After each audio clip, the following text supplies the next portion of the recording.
I wished my soul could fly away through a tiny opening in my heart. This line was written many years ago. No one knew for whom it was intended. No one could have imagined how accurate it would prove to be. She, an empress who became a prisoner of her own name, and he, a man whose name history has all but forgotten. Did they meet on the promenade? By chance? Or was it all conceived long ago and written in ink? Today, you will hear a story where the line between life and death, between poetry and prophecy, is vanishingly thin. Who was Sisi's real assassin? And is it true that she knew she was walking towards her death? Locked lines. Corfu breathed with the spicy night coolness, but in the secluded study of the Achillean, the air was still, smelling of wax and old secrets. Empress Elisabeth put down her pen. Those thoughts again, like pestering gnats, they swirled, giving no peace. Why even try to put them into words? Who cared about the soul of a woman hidden behind the shining facade of an empire? A facade. A bitter smile touched her lips. If only they knew. What a scorched emptiness and deadly weariness lie behind this gilding. She opened a treasured notebook bound in worn leather, her only true confidant. How many nights had these pages absorbed her tears, her secret hopes, her bitter disappointments? Death again. Her gaze skimmed over recent lines. Is this all that's left? An eternal wait for some unknown end? Her soul had long since burned out, leaving only an all-consuming anguish. Peace, freedom, or simply oblivion? To disappear, she thought, gazing at the uneven flame of the candle. To dissolve into this night air, to fly away with the wind to where there are no palaces, no etiquette, no this endless, exhausting lie, just to disappear without a trace. This painful sensitivity, this heightened intuition, was it a gift or a curse? She saw signs where others saw only chance, heard the whisper of fate in the rustle of leaves, in the cry of a nightbird. And now, something inexplicably pressed upon her from within, a vague, cold premonition. Dreams. Those dreams again of dark corridors, of weeping women, this sense of inevitable misfortune. She sharply closed the notebook, almost with disgust. Enough. Tomorrow a decision must be made. Perhaps a trip to Julie in Switzerland? A change of scenery, if only for a while. The Empress went to her secretaire and put the notebook in a secret compartment, carefully locking it with a small silver key. Let her fears and premonitions remain here, under lock and key.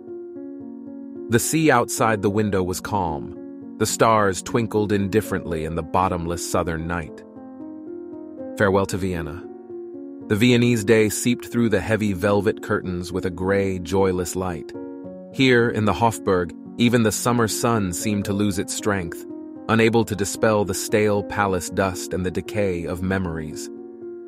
Empress Elisabeth, having briefly returned to the capital before another journey, felt the familiar heaviness settle upon her shoulders once more. She stood before a tall portrait of Crown Prince Rudolf. 10 years had passed since Meyerling, but time had not healed this wound, only dulled the acute pain, leaving a gnawing, aching emptiness. The young, impetuous face of her son looked out at her from the canvas, and in his gaze she imagined an eternal, unspoken sorrow. Irma Starre, her devoted lady-in-waiting, entered almost silently. "Your Majesty, everything is ready for your departure to Switzerland," she reported softly. "The train is in a few hours." Elisabeth did not turn. "Good, Irma. The sooner I leave these walls, the better." Her voice was quiet, devoid of color. "Sometimes I feel I've become like this portrait myself, a frozen image of grief." "Don't say that, Your Majesty," Irma objected gently. "The journey will enliven you. Meeting Baroness de Rothschild, the fresh air of Lake Geneva." Sisi gave a bitter smile. "Enliven me?" She finally turned, and in her dark eyes, Irma saw the familiar abyss of despair. "Perhaps, but not for long. Wherever I go, Irma, I take myself with me, and there's no escaping that." She surveyed the opulent, lifeless furnishings. "I'm suffocating here. This palace, this Vienna, it all presses down on me like a tombstone. Every stone here screams of him, of Rudolf." Irma nodded silently. She knew words were powerless here. "The Baroness will be very glad to see you," was all she could say. "She has been expecting you for so long." "Yes, Julie." A shadow of warmth flickered across Sisi's face. "Perhaps that is the only thing that somewhat reconciles me to this trip. Her company has always been a solace to me." She looked again at her son's portrait, then turned away decisively. "Let's go, Irma. We won't linger in this tomb a moment longer. Switzerland awaits."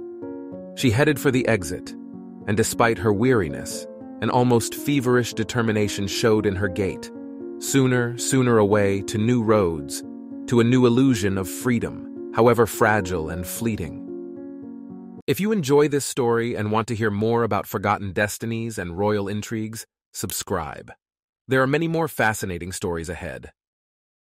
A Geneva morning.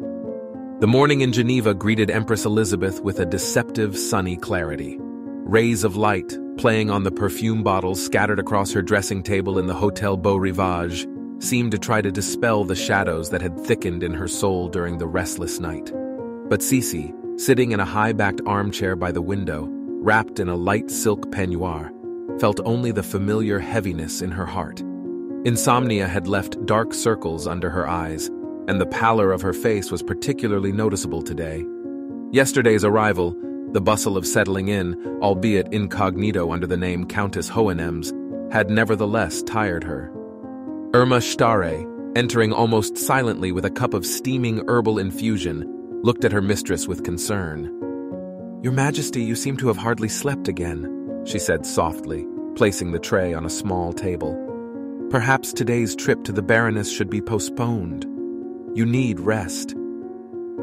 Elizabeth slowly turned her head. Her gaze was veiled with weariness. "Rest, Irma?"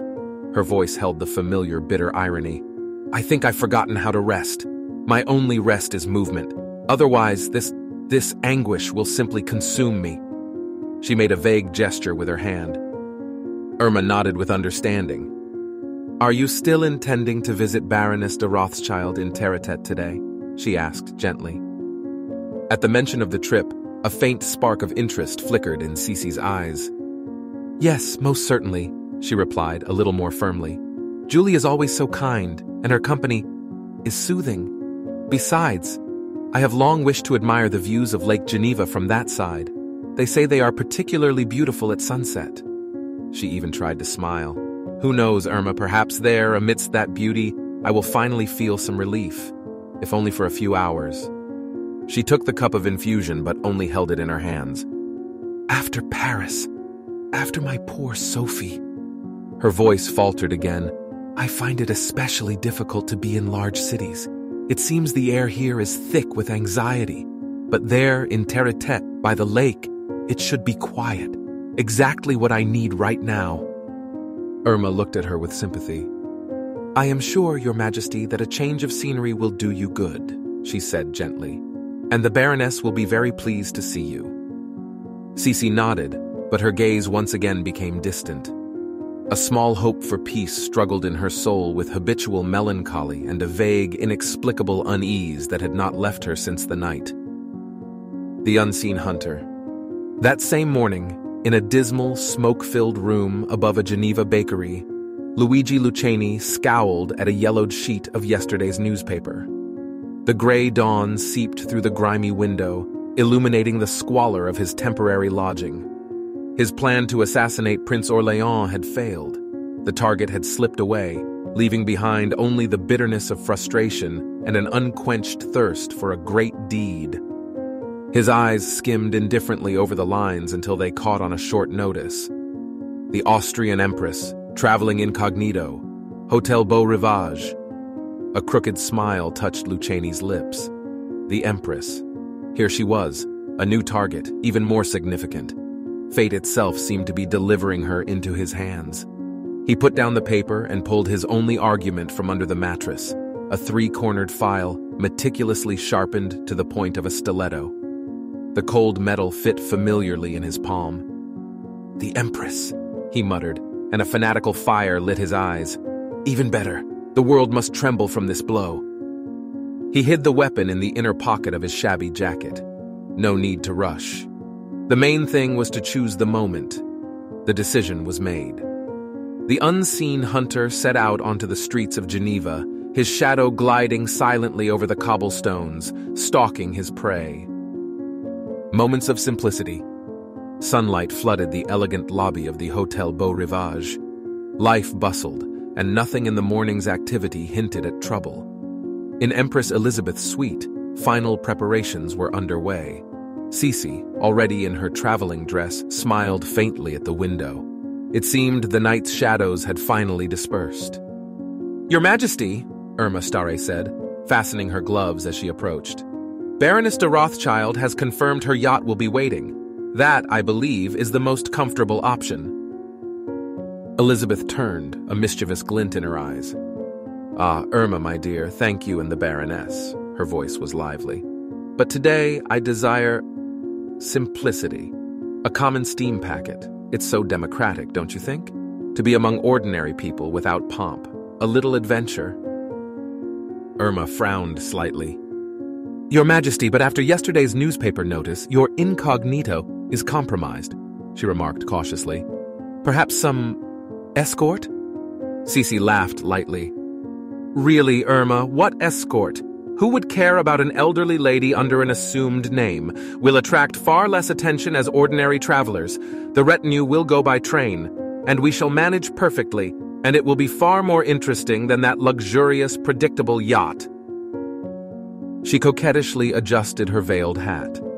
Her movements were light, and the shadows of fatigue seemed to have vanished. Today, she was filled with a childlike determination to enjoy the day. "Well then, Irma," she picked up her handbag, "let's not keep our modest steamer waiting. The day promises to be wonderful." The Empress, smiling, headed for the door. Irma, shrugging, followed. What could happen on such a beautiful, sunny day in this peaceful Geneva? Outside, the sun shone, the lake water sparkled, and life seemed full of the simplest, most pleasant promises. Promenade on Quai du Mont Blanc. Geneva's Quai du Mont Blanc sparkled under the September sun, promising another warm, almost summer-like day. Lake Geneva, calm and majestic, shimmered with all shades of azure, and in the distant horizon, the peaks of the Alps were white like sugar. A light breeze playfully teased the ribbons on ladies' hats, carrying snatches of laughter and music from pleasure boats. The promenade was alive with its usual carefree life. Staid citizens strolled. Children chased pigeons with delight. Artists set up their easels, eager to capture the idyllic scene. Empress Elisabeth and Countess Irma Starre moved unhurriedly through the crowd, heading towards the pier. Sisi, her face veiled and an elegant parasol shielding her from the sun, seemed surprisingly serene today. Perhaps the morning's unsettling dream had finally dissipated under the onslaught of this bright day, or she had simply decided not to succumb to dark thoughts. She observed the passers-by and elegant shop windows with interest, making light, almost playful remarks. "Look, Irma, what an amusing poodle," she said with a smile, pointing to a small dog trying to catch the tail of a majestically strutting swan. "Truly, Genevan dogs have a special charm, don't you think?" Irma, seeing her mistress in such a mood, also relaxed a little. The anxieties that had plagued her since morning receded, giving way to her usual concern for the Empress's comfort. "Indeed, Your Majesty, very charming," she replied, trying to maintain the light tone. "And the weather today is simply marvelous for a steamer trip. I'm sure the journey to Terate will delight you." "Oh, I have no doubt," Sisi nodded. Her gaze swept over the sparkling lake. "The air here is so pure, so free. Sometimes I feel that only in such places, far from the bustle of the court, can I truly breathe." They continued on their way, blending into the colorful crowd. Nothing in their appearance or demeanor betrayed the high station of one, nor the secret fears of the other. Two ladies in elegant, though modest, traveling dresses, enjoying a beautiful day. But in that same crowd, unnoticed and inconspicuous, moved another man. Luigi Lucchini paid no attention to the sun or the beauty of the lake. His gaze, sharp and predatory, sought its target. There they were, two figures in black, slightly ahead. His heart beat faster. In his hand, hidden in the inner pocket of his jacket, he felt the cold, smooth handle of the sharpened file. He quickened his pace, his lips twisting into an anticipatory smirk. The plan was ripe. The moment was approaching. Sisi and Irma were already nearing the pier. The steamer, ready for departure, puffed smoke, passengers thronging its side. The Empress paused for a moment to adjust her veil, caught by a gust of wind. Her gaze chanced upon a man rapidly approaching them. There was something subtly alien, hostile in his appearance, but the sensation was so fleeting that she immediately forgot it, distracted by the hubbub of the pier. The sun still shone, life bustled around, and nothing, it seemed, could disturb this idyll. But the invisible thread of fate was already stretched taut. A stab from the shadows. It happened in an instant, so quickly and unexpectedly that no one around them initially understood what had occurred. The man, having approached the two ladies in mourning, suddenly lurched awkwardly as if stumbling, and his right hand shot out towards the Empress. A quiet sound, almost inaudible amidst the general noise of the promenade, was heard, either a suppressed cry or a short moan. Sisi swayed, and as if struck down, began to sink to the ground. Irma Stare, crying out in horror, barely managed to catch her, preventing her from falling. An expression of utmost surprise and a kind of childlike bewilderment froze in the Empress's eyes.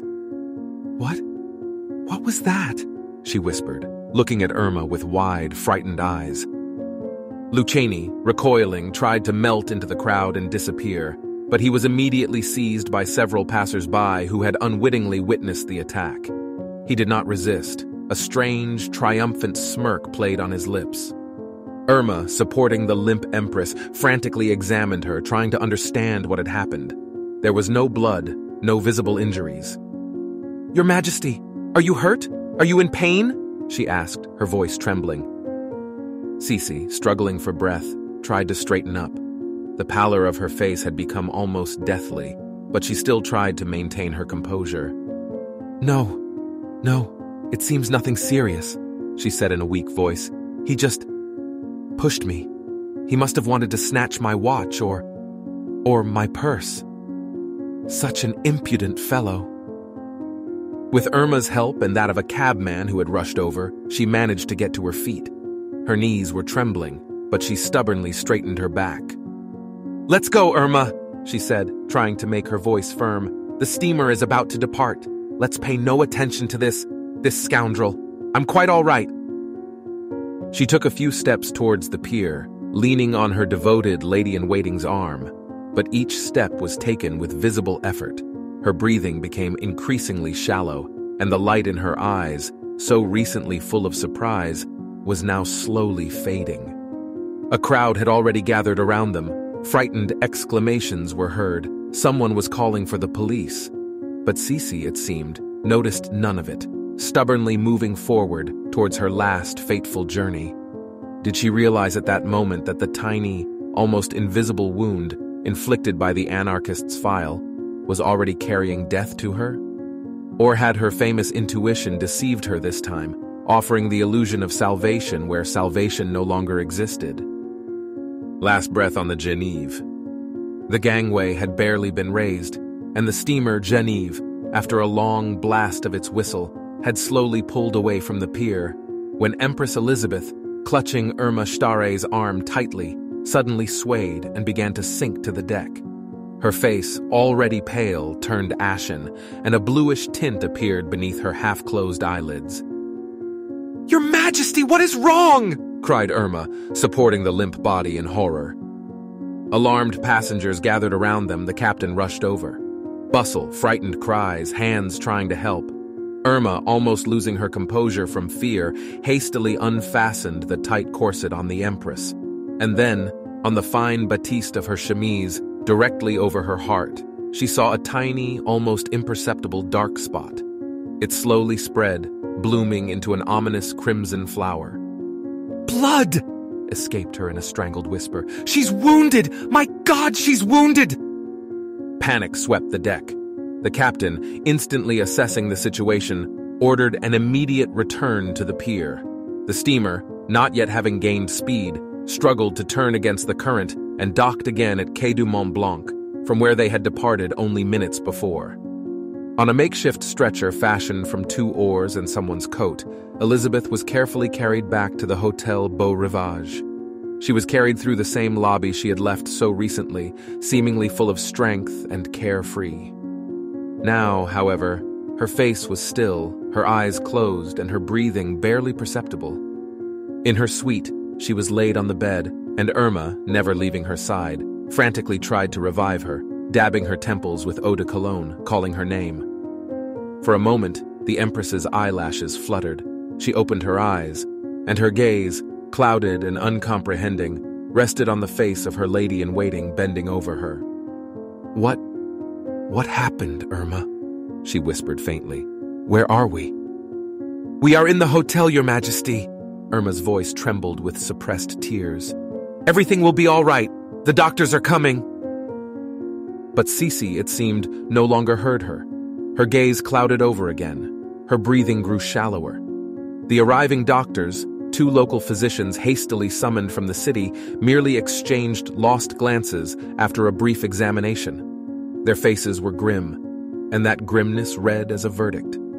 The tiny wound, inflicted by a thin, sharp blade, had proved fatal, piercing her heart. Irma looked at them with desperate mad hope, but the answer was in their silence, in their downcast eyes. The sunlight, still brightly illuminating the room, now seemed mockingly inappropriate beside this quiet, fading life. The assassin's confession. In the dreary, damp police station in Geneva, a plain wooden table was occupied by an investigator, an elderly, tired-looking man with gray whiskers, who methodically wrote in a thick ledger. Opposite him, on a rough bench, sat Luigi Luceni. He was calm, even defiantly so, and the same strange, triumphant smirk that he wore at the time of his arrest played on his lips.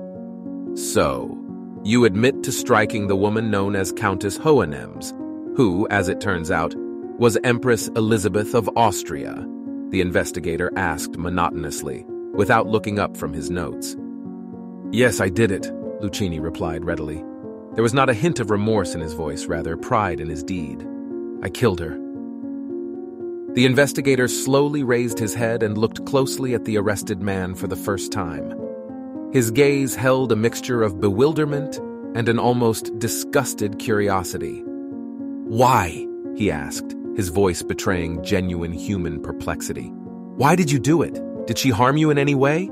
Did you know her? Was it robbery?" Luceni snorted contemptuously.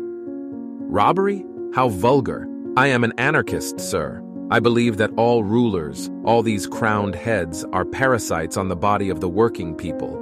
They must be destroyed. I wanted to kill Prince Orléans, but he left. Then I learned that the Austrian Empress was in Geneva. I didn't care who it was, man or woman. The symbol was what mattered. I struck a blow against the symbol of tyranny and oppression." The investigator shook his head, his face expressing profound, almost painful bewilderment. He had seen many criminals during his long service, but this one, this fanatical gleam in his eyes, this complete lack of empathy for the victim, this perverse self-admiration for his feat. "But she was just a woman," he said quietly, as if thinking aloud. "She had children, grandchildren. They say she suffered a great deal. What does any of this have to do with your ideas?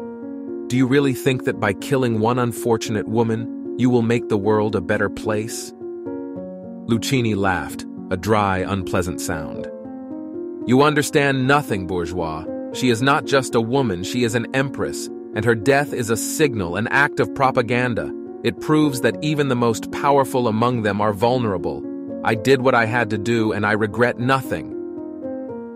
He looked defiantly at the investigator, his eyes burning with a feverish fire.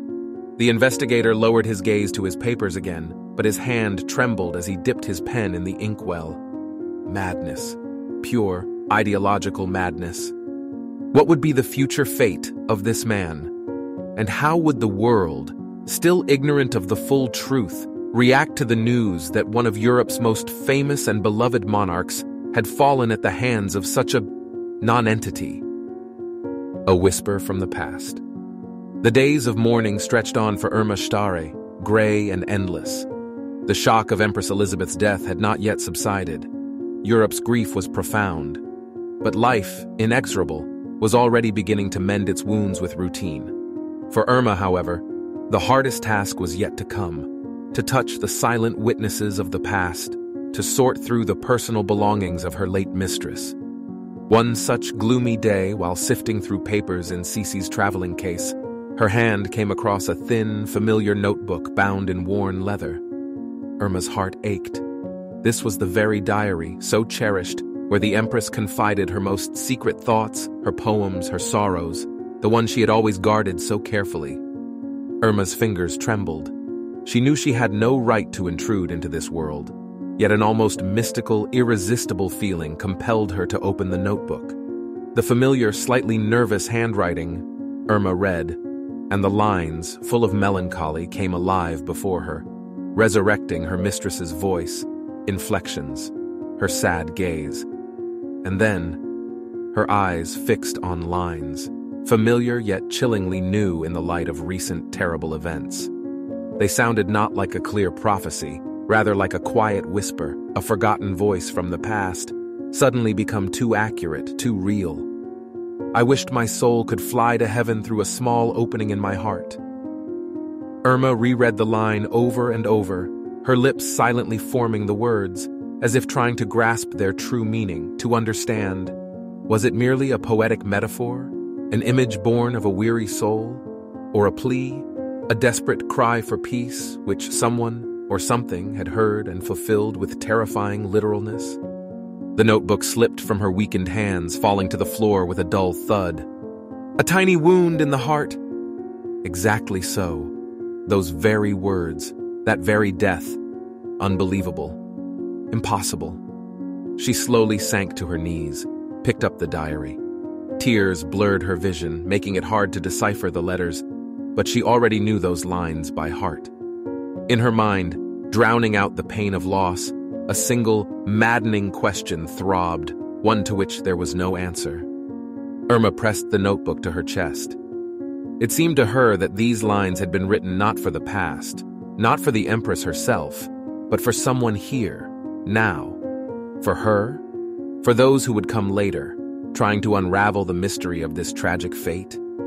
Did she know? Or had she simply thought too often of death, too passionately desired peace, and death, silent and impartial, had heeded her desperate call?